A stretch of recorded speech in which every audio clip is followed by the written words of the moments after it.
In the declaration of a new order, Emperor Palpatine proclaimed that the Galactic Empire would last for 10,000 years. As we all know, it didn't even get close. After a mere 23 years, the Emperor and many other high-ranking Imperials were killed in the Battle of Endor, and in the years that followed, the Empire fragmented further and was gradually eclipsed by the New Republic. By the end of the Galactic Civil War in 19 ABY, the Empire had been reduced from control of the whole galaxy to a tiny remnant that ruled over a mere 8 sectors. In the 15 years between Endor and the end of the war, with the signing of the Palaeon Gavrisum Treaty, the dwindling, increasingly fragmented remnants of the Empire were ruled over by a clique of warlords, whose conflicting ambitions and petty squabbles played a large part in weakening the Imperial remnants and facilitating the rise of the New Republic. In this video, we're going to be taking a look at the 7 most noteworthy Imperial warlords and their splinter factions from Legends, plus a few of their neighbours.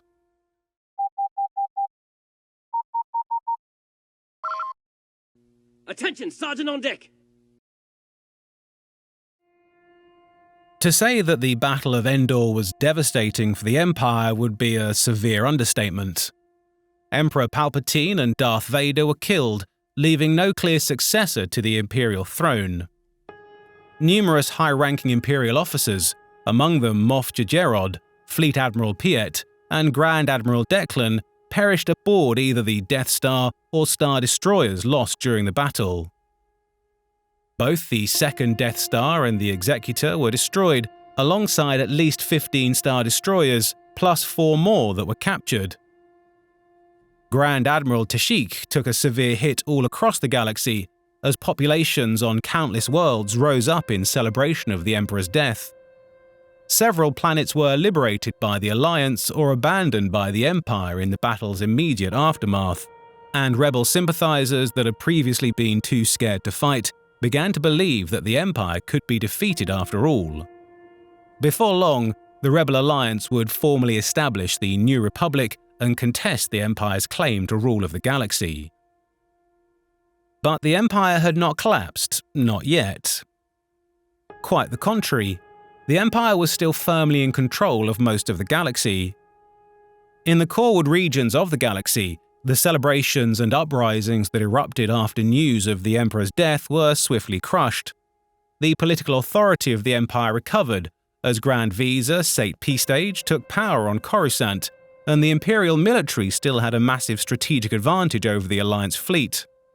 In fact, after the Imperial forces retreating from Endor had regrouped at Anaj, Captain Gilad Pellaeon pointed out that Death Squadron still had sufficient strength to return to Endor, destroy the rebel fleet, and wipe out Alliance High Command. But Pellaeon was countermanded by Admiral Blitzer Hask, and another admiral, A.D. Prentioch, took command of the Endor Task Force. But Admiral Prentioch was torn on which path to take, and he wasted so much time trying to make a decision that Admiral Hask broke off with a portion of Death Squadron and set off for the Deep Core, leaving the rest of Death Squadron too weak to engage the rebel fleet, forcing Prentioch to retreat to Yagdul. This was only the beginning of a pattern of squabbling and disorganization among the Imperial upper leadership. That was the real damage Endor did to the Empire. With Palpatine gone, there was a major power vacuum at the top of the Empire's hierarchy, and the Empire's top military and political leaders began scrambling to claim it at the expense of the Empire as a whole. Grand Visa Sate Peastage declared himself the new emperor shortly after Endor, but the military refused to acknowledge his claim, and many of the Empire's other political leaders contested it. Peastage, along with his rivals in the Inner Circle and Isan Isard, the head of Imperial Intelligence, oversaw the day-to-day political operations of the Empire for the next few years. But without the military support, this didn't count for all that much. The Imperial military's leaders, meanwhile, quickly proved completely unable to work with each other and respect each other's authority without the Emperor keeping them in check. They began to scatter across Imperial space, pursuing different and sometimes conflicting objectives that they believed should be the Empire's priority. These warlords stripped some Imperial sectors and systems of their resources to fortify stronghold worlds and core territories they sought to defend, while others retreated into the Deep Core with their forces or engaged the New Republic on foolhardy offensive campaigns. This quickly destroyed the centralized strength of the Imperial military, allowing the New Republic to make steady gains until, by 7 ABY, they had liberated Coruscant and largely retaken the core. This brought an end to the Empire's political leadership, such as it was, and all that remained of the Empire came under military rule, divided up between the remaining Imperial warlords, whose numbers would slowly decline in the years that followed. In the years after the Battle of Endor, the bulk of remaining Imperial forces were consolidated primarily under 7 major warlords: Grand Moff Kane, Grand Moff Zsinj, Admiral Teradok, Admiral Delvardus, Moff Prentioch, Moff Lankin, and Admiral Hask. We'll begin by taking a look at these 7, plus a few minor warlords adjacent to them. We'll start with the very first Imperial warlord, who we've already talked about a bit, Admiral Blitzer Hask. In the chaos after the Battle of Endor, Hask took command of a battlecruiser and 5 star destroyers and set off for Kalis 6, an Imperial fortress world in the Deep Core where he established Zero Command, the first of many Deep Core warlord states. Titling himself Lord High Admiral, Hask's forces were headquartered from a small corridor of space in the southern Deep Core. In the months after Endor, Zero Command also expanded into the southern core, claiming Belgoroth and Ubre Gadure as strongholds. Hask also controlled the Atravis sector in the Outer Rim's western reaches, where he maintained a few other strongholds on the Outer Hydean Way. Hask was one of the more interesting Imperial warlords. Before the Battle of Endor, he had been one of the Empire's foremost tacticians, and he had the honor of defending the inner core worlds before his friend Admiral Pie convinced him to transfer to Death Squadron. But during the Battle of Endor, Hask was wounded by a piece of shrapnel which destroyed the left side of his face and a chunk of his frontal lobe. Hask survived, but he was never the same. The brain damage he endured caused him to develop a split personality, with one half of his mind being a more unstable version of himself, and the other taking on the persona of Captain Hoarth, Hask's former second-in-command, who had died at Endor. The Hask personality was violent and unpredictable, but the Thoath personality was more measured and rational, allowing Hask to make decent strategic decisions now and again. Admiral Hask, like most of the other warlords, was pretty full of himself, averse to diplomacy, and highly aggressive, both towards the New Republic and towards other Imperial warlords, whom he considered traitors for not accepting his authority. Hask was aggressive, brutal, and favoured speedy surprise tactics over more complex strategies. Many of his subordinates disliked him, and even some other Imperials considered him a war criminal. Zero Command was one of the more well-equipped warlord factions. Hask had secret shipyards and numerous other military facilities hidden away in his deep core territories, where the New Republic and Hask's rivals couldn't get at them. At one of these shipyards, Deep 3, Zero Command worked on building 2 superstar destroyers, Dominion and Megador.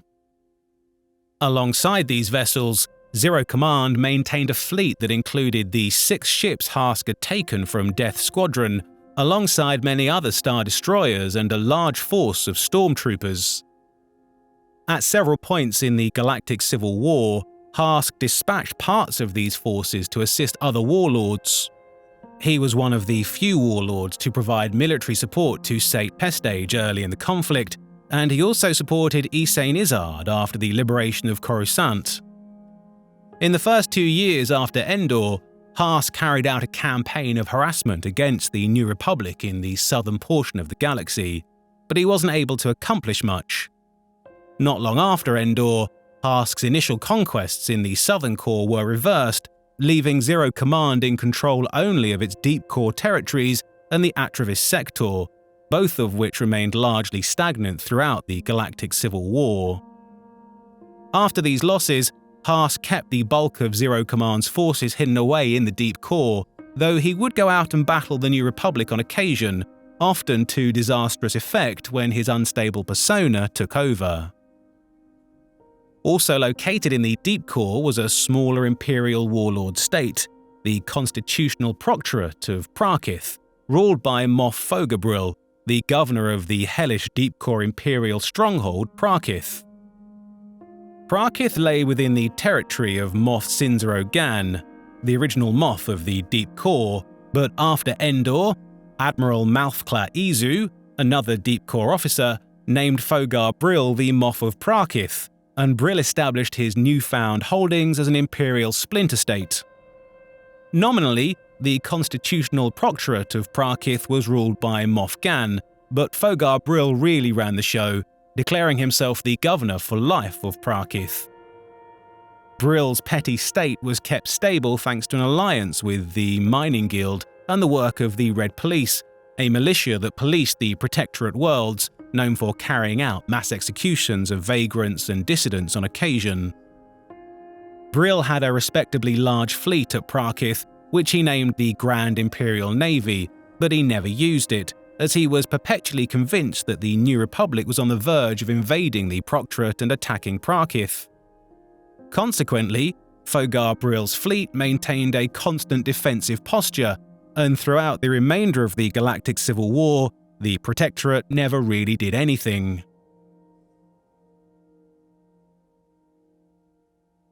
As the Empire began to fragment in the wake of the Battle of Endor, it fell apart first in the southern Outer Rim. In the early days of the Empire, all of the Outer Rim had been organized into Oversector Outer, a sprawling theater that a large portion of the Imperial military was assigned to.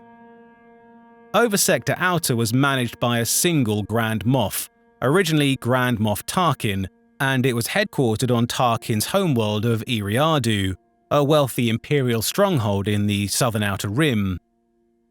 But after Tarkin's death in the Battle of Yavin, Oversector Outer was handed over to Grand Moff Ardus Kane, whose priorities were much different from Tarkin's, as we'll soon discuss.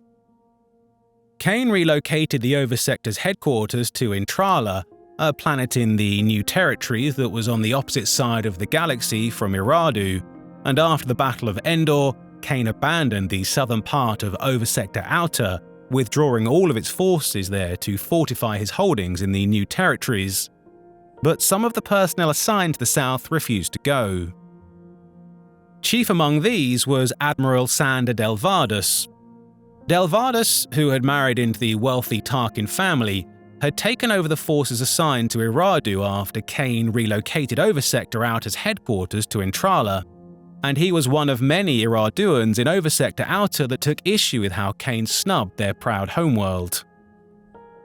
After Kane decided to abandon the southern Outer Rim, Delvardus mutinied, proclaiming himself the Warlord of the Eriadu Authority. He rallied the Imperial forces in the Greater Seswina to his banner, earning the support of Iradu's wealthy ruling families and many Iraduan Imperial officers and personnel. With the fleets and armies of the Greater Siswana at his command, Delvardus promoted himself to the rank of Superior General and began sending out fleets to secure systems along the Rimmer trade route. Delvardus, like many other warlords, was a self-important prick. He was an infamous womanizer, despite his wife being a member of the powerful and vengeful Tarkin family. It was said that his true love was one of his mistresses, but we somewhat doubt that, given that he cracked her head open with a dynamic hammer during an argument. He spent much of his time as warlord raiding planets that produced high-quality medical technology, looking for equipment that could revive his comatose mistress, a task he was never successful at. Even for a warlord, Delvardus was extremely full of himself. He refused to cooperate with any of the other warlords, and arrogantly believed he would crush the New Republic and then all his rivals single-handedly. he would never succeed at that task, either. The Eriadu Authority quickly asserted control of the Siswana sector and its neighbours, claiming Eriadu and the shipyards of Sluis Vanna's strongholds. From there, Delvarda's forces advanced up the Rimmer trade route, conquering every system as far as Yagdul, with the exception of the New Republic stronghold of Sulast. But Delvardas's gains didn't last. The Eriaduan ruling families wanted him to keep his forces in the Greater Siswana and defend Eriadu, but Delvardas wanted to push towards the core instead. Delvardas attempted his coreward push in defiance of the ruling families, but his imperial ambitions were crushed by the New Republic, which contained the Eriadu Authority's fleets and then began dismantling its territory. As the New Republic swept across the southern outer rim, the Eriadu Authority became one of their primary targets, and over the course of 5 ABY, they retook the Rimmer and Delvardas a string of serious defeats on his home turf. Delvardas attempted to strike back by taking Sealist, but he was utterly defeated, and the Eriadu Authority promptly crumbled. The Siswana sector remained under imperial control for years afterwards, but Delvardas and his remaining forces were forced to flee to the deep core. The self-proclaimed superior General Delvardas spent most of the rest of the Galactic Civil War hiding out on the barren planet Campe with what remained of his forces. These were few and decreased considerably in size over the next few years, as, instead of doing anything meaningful, Delvardas poured what resources he had left into the construction of superstar destroyer Night Hammer, believing that possession of such a ship would impress other Imperial splinter factions into joining him. Needless to say, this tactic was not terribly effective. Over the course of his unimpressive career as a warlord, Delvardas spent much of his time feuding with other warlords, chief of which was one of his neighbours, Moff Utok's Prentioch. Prentioch was the Moff of the Sombur sector, a minor sector on the Carillion trade spine, but after the Battle of Endor, he struck out on his own, citing several ancient treaties as an excuse to attempt to annex the neighbouring Warnol and Urnaj sectors. Delvardas opposed this move, as did Moff Ergen, the Moff of the Warnol sector. Prentioch and Ergen spent the next 2 years battling for control of the Warnol sector, while New Republic agents goaded both of them on, happy to sit back and watch as the two Moffs wasted resources in a pointless feud over a rather insignificant part of space. Prentioch was even more self-important and egotistical than Delvardas. The man literally named his flagship the Prentioch after himself, and he was exactly the kind of guy you'd expect to do something like that. He dressed in elaborate robes more suited to an imperial advisor than a Moff, maintained an inner circle of yes-men to appease his pride, and regularly gambled large sums of credits on Sabak despite not actually knowing how to play the game, a fact he would always stubbornly deny when it was pointed out. Despite his outlandish behaviour, however, Prentioch was initially one of the 7 most powerful Imperial warlords, as he had command of a fairly large fleet before wasting most of it battling Moff Ergen. For a time, the New Republic was content to ignore Prentioch, and Prentioch in turn was not in a rush to battle the New Republic. Instead, the New Republic encircled Prentioch's dominion and bypassed it on their advance towards the core. In 6 ABY, however, the New Republic struck, and Prentioch's defeat was swift and total. New Republic forces pushed down the Carillion trade spine to bomb Iskora, where, after a brief siege, Moff Prentioch was captured. In his absence, Prentioch's dominion disintegrated. Another of the Big 7 warlords, Moff Lankin, was dealt with similarly by the New Republic. Lankin was the Moff of the Lambda sector, a large and heavily militarized mid-rim sector which Lankin ruled from his stronghold of Rinton. The Lambda sector also contained several key shipyards and factory worlds, which, combined with Lankin's strategic genius, made them Moff one of the more powerful sector-level warlords.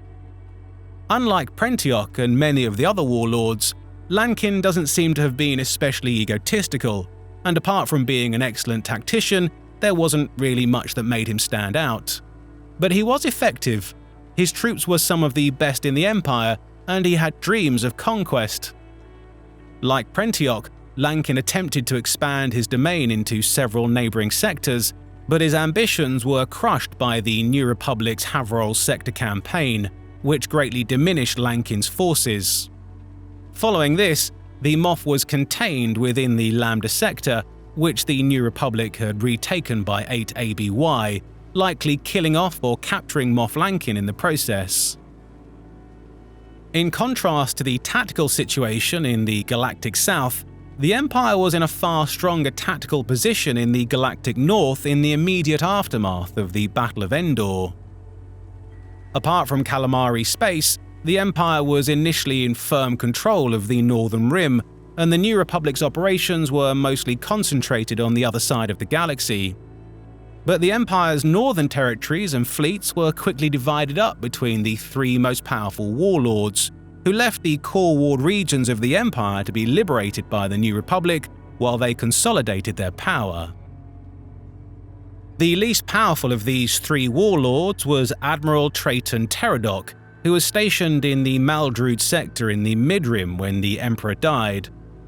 Just days after news of the Battle of Endor got out, Teridoc established himself as a warlord, setting his sights on control of the Mid-Rim. After placing Grand Moff Ambris Sellet of the Greater Maldrood Oversector under house arrest, Teridoc usurped his command, taking over most of Sellet's territory and proclaiming it his fiefdom, the Greater Maldrood. Teridoc called himself the High Admiral of the Mid-Rim. Unlike most of the other warlords, he was ambitious and self-indulgent. He wasn't quite as all-consumingly egotistical as some of the other warlords, but he nonetheless thought quite highly of himself. Styled himself after the legendary pirate lord Piutit Bright Eyes, to the point that he even took to wearing a cutlass. Teridoc was a competent tactician, preferring to build fleets out of large numbers of smaller and more maneuverable ships rather than relying on a few larger and more sluggish vessels, as the likes of Sandor Del Vardis did. His tactical prowess was somewhat compromised, however, by his aggression, which ultimately did the Greater Maldrood in. Teridoc was one of the best equipped warlords, and he was able to carve out a sizable chunk of the Midrim for himself after his accession to power. From his base in the Maldrood sector, where Teridoc had his original headquarters at Centaurus, his forces pushed up and down the Polemium trade route, as far rimward as Colomux and as far coreward as the Ryukyu cluster, securing a large region of territory that stretched from the Salin corridor in the north to the borders of Hutt space.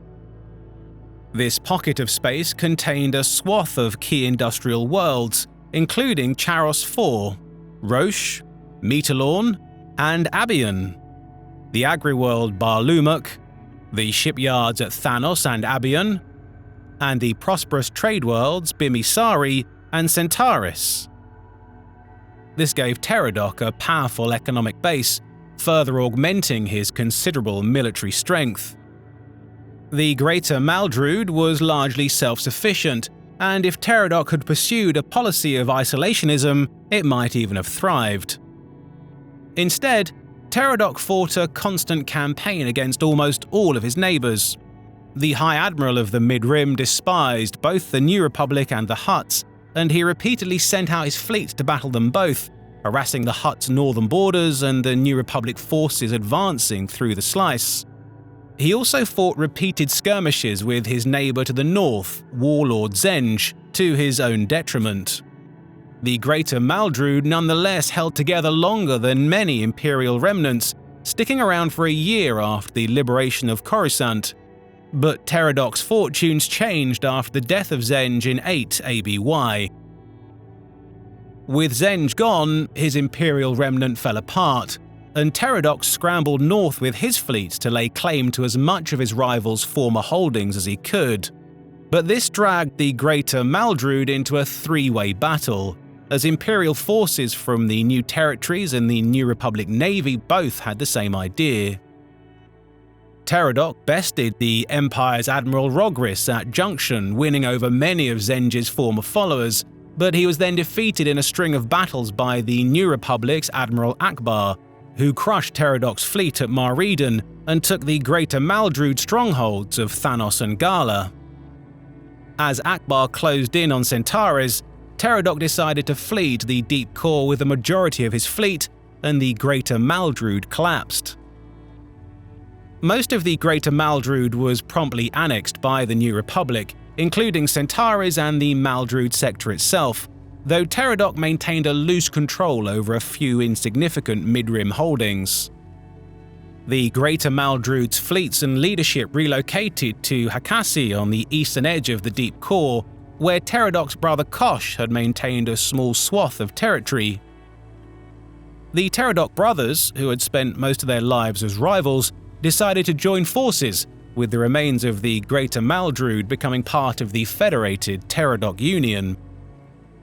The self-proclaimed High Admiral of the Mid-Rim spent the rest of his life in the Deep Core, while Kosh Teradok took over what was left of his Mid-Rim holdings.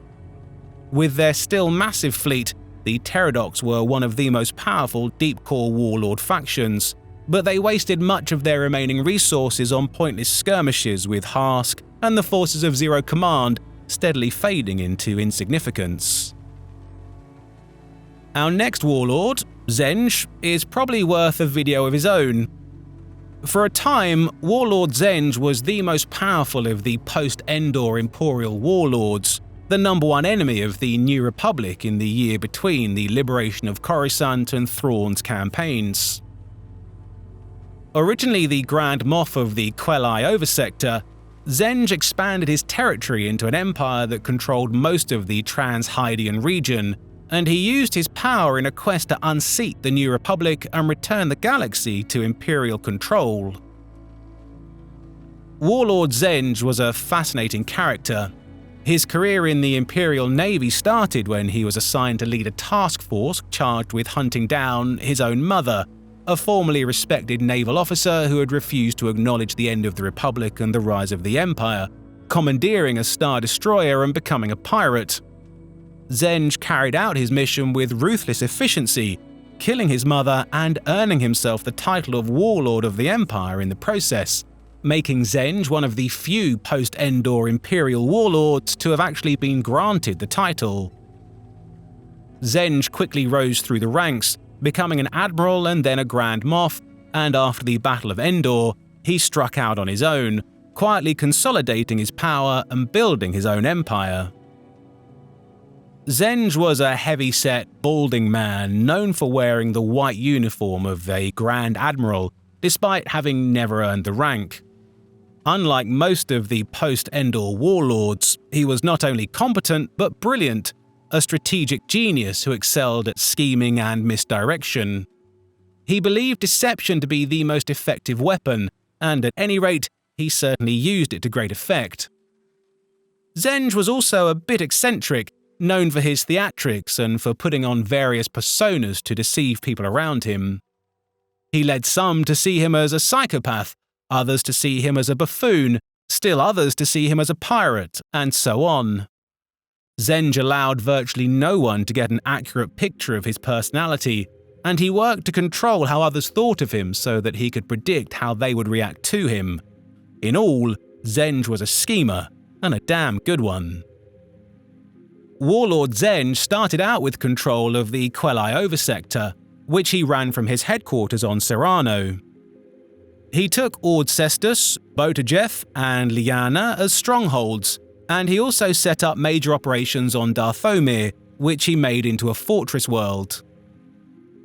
In the immediate aftermath of the Battle of Endor, Zsinj took control of much of the Outer Hydian Way, from Taris to Listerhole, as well as a large chunk of the surrounding Outer Rim. Zsinj laid claim to the entire Trans-Hydian region and the Hydian Way adjacent sectors of the New Territories, establishing an empire that stretched from the borders of the Siutric Hegemony to Liana on the Perlimian route, as far coreward as Wayland and as far rimward as Listerhole. Within this territory, Zsinj maintained an enormous fleet, led by his flagship, the superstar destroyer Iron Fist, as well as substantial ground armies and an elite force of shock troopers known as the Raptors. Initially, Zsinj kept a bit of a low profile. He brutally locked down the borders of his territory and crushed all rebel activity within its borders, but he also established diplomatic contact with the New Republic, promising to ignore them so long as they stayed out of his territory. He also maintained peaceful relations with most other Imperial remnants, including the Pentastar Alignment and Sutric Hyajumi to the west, though Zsinj did fight several minor border wars with his rival, Truton Teradok. Zsinj expanded his power base quietly, attracting many Imperials from smaller factions to his cause and annexing territory that other Imperial factions abandoned. Zsinj expanded his empire down the Hyadian Way to Corsin in the expansion region and out the borders of the corporate sector in the Outer Rim, asserting control over all of the territories out to Zygeria. Around this time, he relocated his headquarters from Serrano to Rancor Base on Dathomir. Zsinj bided his time until after the liberation of Coruscant, following which his power swelled and he finally went to war. With the fall of Coruscant, the loyalist factions of the Empire crumbled, and many were promptly recruited by Zsinj, including much of Imperial intelligence. Zsinj annexed the corporate sector, the Tyon cluster, and even more of the Hyadian Way, pushing into the Inner Rim as far as Bogdan, and then he declared himself openly, challenging both the New Republic and what was left of the Empire.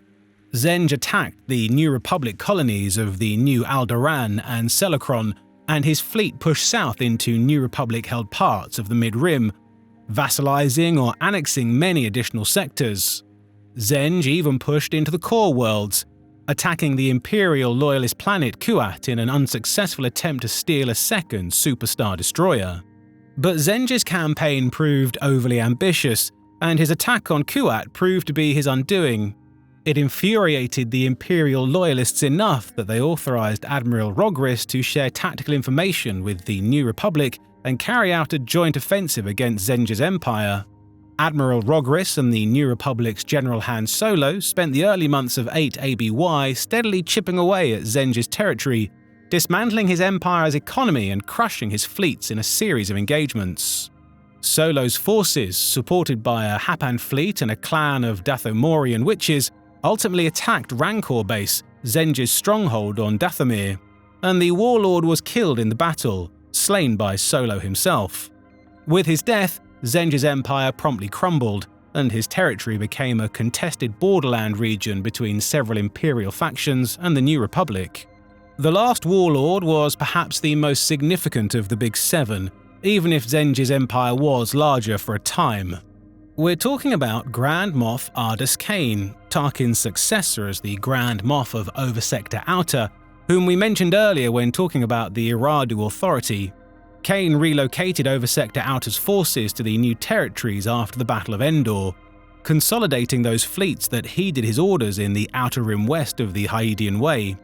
As the New Republic moved first into the Southern Rim and then into the core, Kane ignored them. He foresaw that Imperial authority would inevitably crumble across much of the galaxy, and rather than trying in vain to prevent it, he set out to preserve the New Order in a smaller, more loyal and more fortified pocket of the galaxy. Though Grand Moff Kane was considered a warlord, he was markedly different from the others, whom he despised and looked down on as egotistical traitors to the Empire. Kane was a committed adherent of the Empire's New Order ideology, and he broke from the rest of the Empire not for personal glory, but to give himself the power to implement reforms he believed the Empire sorely needed. Unlike most Imperials, Kane wasn't an expansionist. He didn't care about ruling the galaxy, and he didn't believe the Empire should either.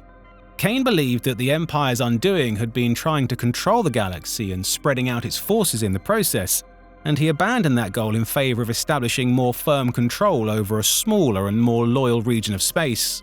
It was Kane's opinion that, to quote the Essential Guide to Warfare, The destiny of humanity and the Empire lay among worlds unspoiled by the weak, pro-alien policies of the Republic, and he believed the sectors of the new territories held the most promising of such worlds.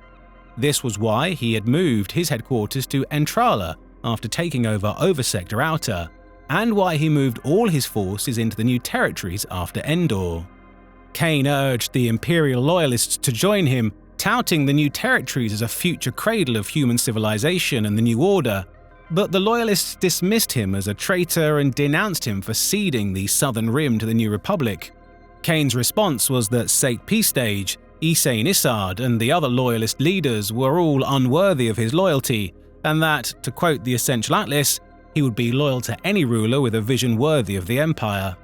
As such, a ruler failed to materialize in the years immediately after Endor. Kane retreated into his own little sphere of influence with an enormous fleet.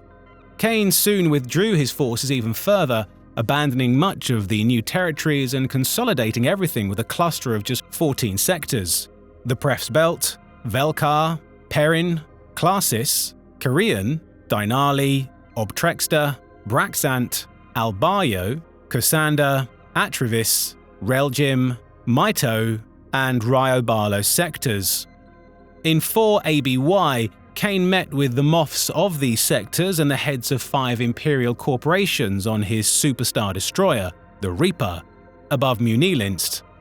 There, they signed a treaty establishing a new state called the Pentastar Alignment, named after the 5 founding signatories: Grand Moff Kane, Governor Ibn Keet, Commerce Master Commissioner Gregor Rukoran, and the executives of Galentro Heavy Works and Dynamic Automata. Kane became the Alignment's dictator, and he saw to it that, within the Alignment's borders, the ideas of the New Order were upheld more strictly than they had ever been in the old Empire.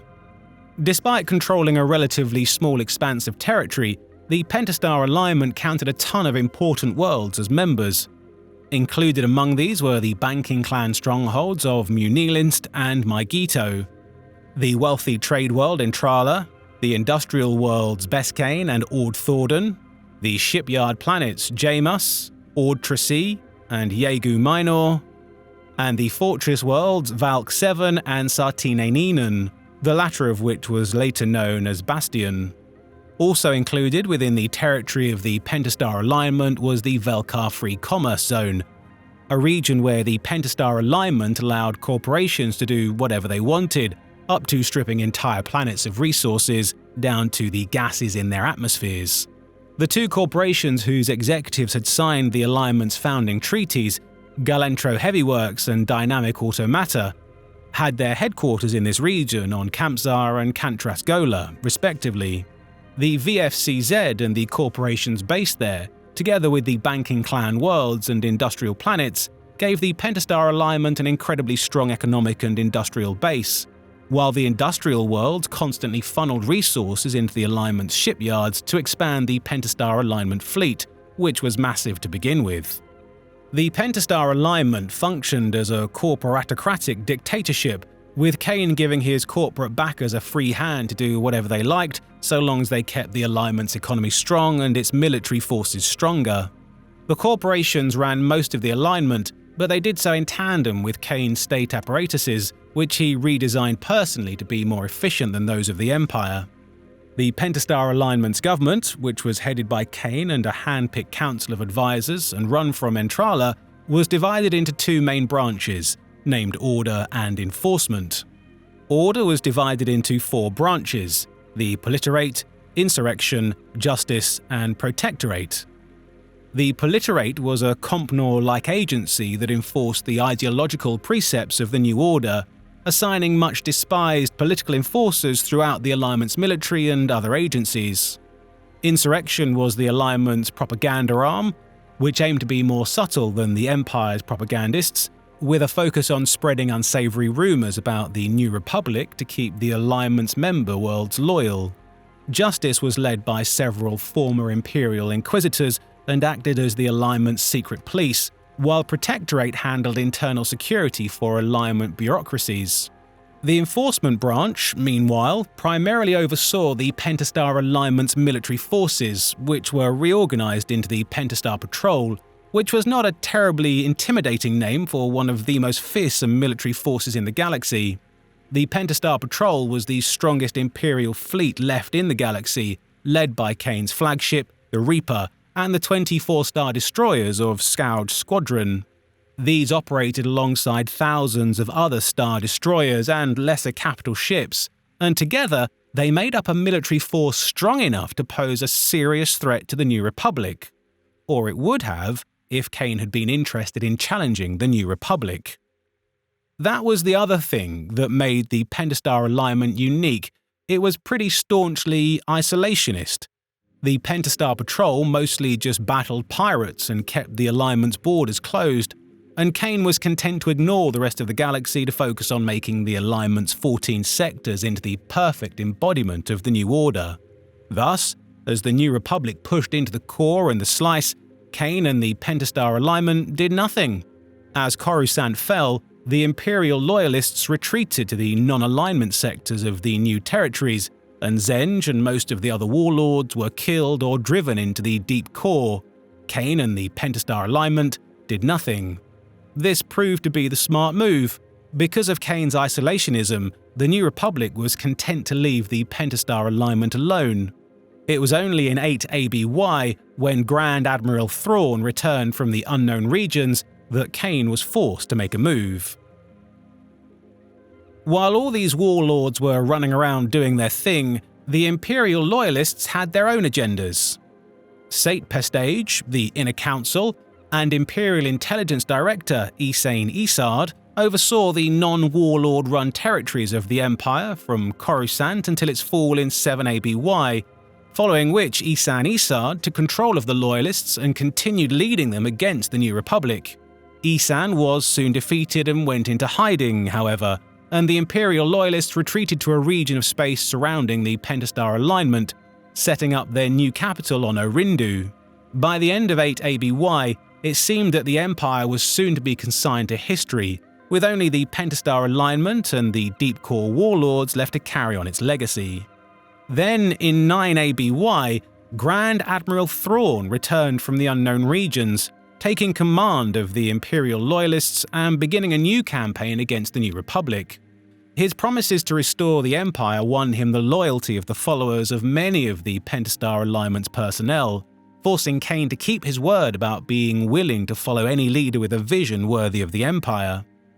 The Pentastar Alignment pledged a portion of its forces to support Thrawn, although Kane withheld the Reaper, leaving Thrawn to lead his fleet from the ordinary Star Destroyer Chimera. The Deep Core Warlords, for their part, refused to acknowledge Thrawn's authority or participate in his conquests, and they spent his campaign sulking on their fortress worlds. Over the course of a few months, Thrawn carried out a series of successful strikes against the New Republic all across the Outer Rim, seriously destabilizing the new government and reclaiming many sectors for the Empire. He raided the Emperor's secret storehouse at Mount Tantis on Wayland, leading with a cloaking device, specialized cloning cylinders that could produce fully grown clone soldiers extraordinarily fast, and the mad Dark Jedi Jairus C'baoth, the clone of the famed Jedi Master Jairus C'baoth. Thrawn even took possession of the long-lost Katana fleet, which he staffed with his armies of clone soldiers and used in lightning assaults all across the New Republic. In a matter of months, Thrawn conquered the Trans-Hydian, large portions of the southern Outer Rim, and several sectors across the galaxy's northern quadrant, pushing into the Inner Rim, colonies, and even into the core worlds. Thrawn even carried out a daring attack on Coruscant itself, paralyzing the galactic capital by filling its orbit with cloaked asteroids.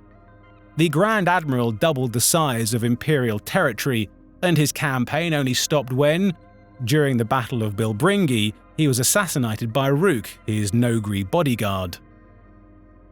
With Thrawn dead, his second-in-command, Captain Peleon, ordered Imperial forces to retreat, and the offensive promptly crumbled, as did the Confederation Thrawn had assembled.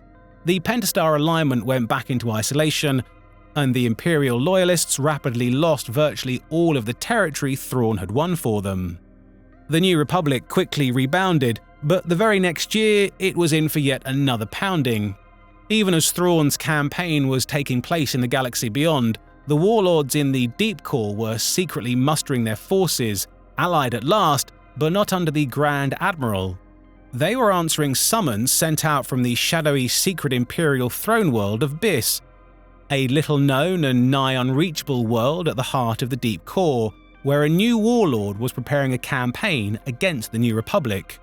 Hask, Delvadus, Teradok, and Foggy Brill were all compelled to join this secretive new leader, and after Thrawn died, the Imperial Loyalists, Pentastar Alignment, and all the other warlords followed suit.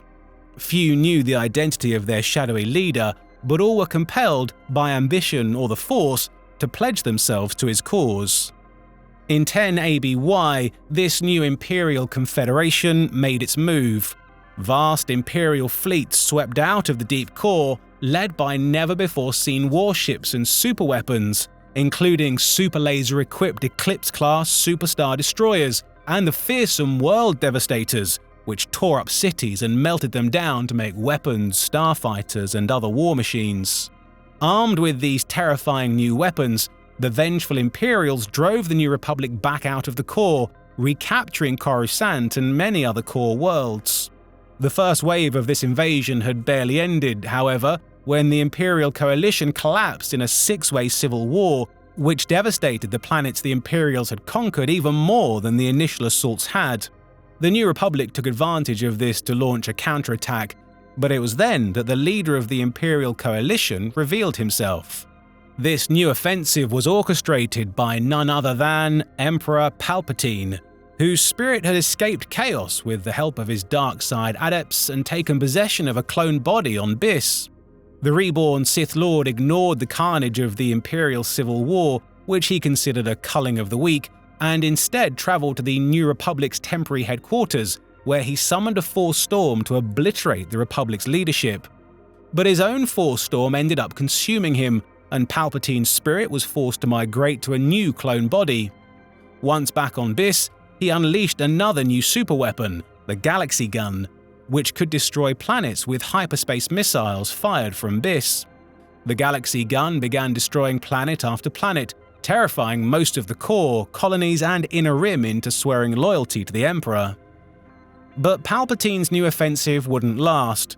His new clone bodies deteriorated rapidly, and in his mad quest to steal a body that was less prone to deterioration, the Sith Lord got himself killed for the final time. His spirit was dragged down into the underworld by the Jedi Empartogeus brand, never to return.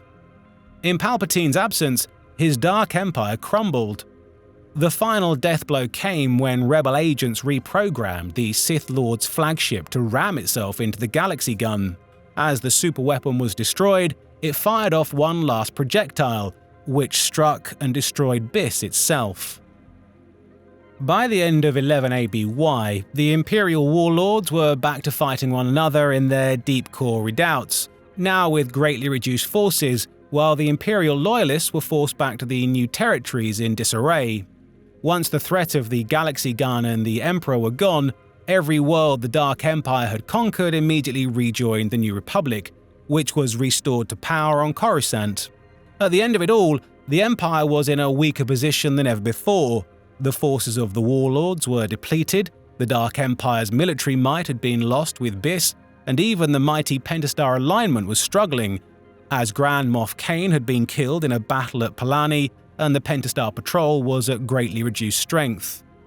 That year, another Imperial loyalist, Admiral Nutasi Dalu, emerged from the Mo cluster in the Outer Rim, having spent a decade amidst the black hole of the Mo cluster with no knowledge of what was happening in the galaxy beyond. She attempted to unseat the New Republic with the forces she had at the Mo installation, but failed pretty miserably and was forced to retreat into the Deep Core. More than her own failure, however, Dalu was infuriated by how none of the other Imperial factions seemed interested in her cause. The remaining loyalists in the new territory were increasingly few and weak, the Pentastar Alignment was foundering, and the Warlords had walled themselves off in the Deep Core, where they wasted the Empire's strength against one another. In 12 ABY, Dalu, alongside Vice Admiral Gilad Palaeon, arranged a conference with most of the remaining deep-core warlords at Source Beacon, close to the center of the galaxy. Hask, Pterodoc, and Delvados were all in attendance. Of the survivors among the warlords we've discussed so far, only Fogar Brill skipped out. During this conference, Dalu tried to convince the warlords to unite under a single banner to rebuild the Empire. When they all refused, Dalu flooded the room with nerve gas, killing everyone except herself and Palaeon. Dalu then took command of all the deep-core warlords' holdings, consolidating their military assets under the banner of the United Warlord Fleets, while Admiral Palaeon headed to the New Territories, where he took over the Pentastar Alignment and the Imperial Loyalist factions. Deleo led the Warlord fleets in a campaign against the New Republic, and when this campaign failed, she relinquished command to Palaeon, consolidating all remaining Imperial assets under him. Palaeon reunited the Empire, forming what everyone outside of it called the Imperial Remnant, relocating all remaining Imperial assets to the New Territories. Other Imperial splinter factions cropped up in the next 7 years, but for the most part, the time of the Warlords was over, and the time of the Imperial Remnant, of Palaeon's empire, had begun. So, that's our look at the long and convoluted stories of the Imperial Warlords. But what do you think? Would you be interested in longer videos about any of these warlords, or about Palaeon's Imperial Remnant? Feel free to post your thoughts in the comments below.